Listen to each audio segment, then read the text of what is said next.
The Supreme Court today mandated that 3 years of minimum practice is necessary for lawyers who want to be candidates to enter the judiciary in the post of Civil Judge Junior Division. This is if they want to take the exam for the judiciary, they need to have a minimum of 3 years of experience. With the Chief Justice ruling that having fresh graduates in the judiciary has led to many problems, and that 3 years is a requisite for them to have legal practice before they can enter this. Nupur, give us more details of this, and this ruling, however, does not impact those who've already taken the exam?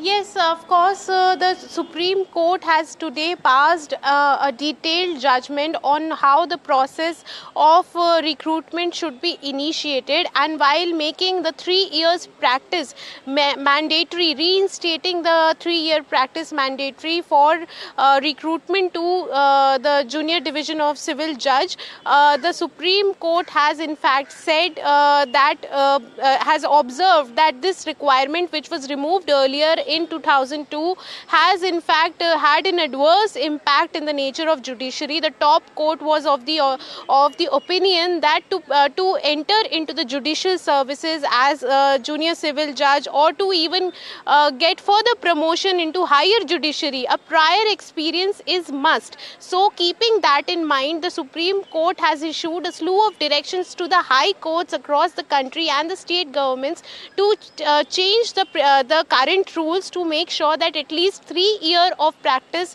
is mandatory for those appearing for the post in the exams for the post of junior division civil judge. Also, for the purpose of promotion into the higher judiciary from the judicial services, the top court has increased the quota, that is from 10% to 25%. So now this is again in following the observation of the top court that more experience is required before the officers are elevated to the higher judiciary as judicial officers. So this is in fact a very crucial development for lakhs of candidates who appear for these exams every year that are conducted across different states at different times.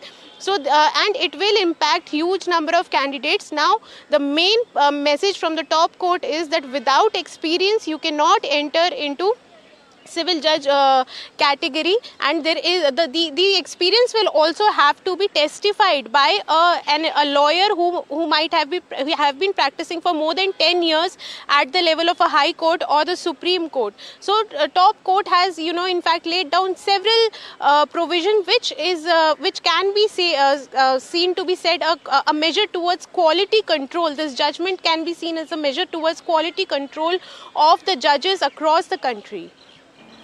All right. Thanks so much, Nupur, for joining us with those developments.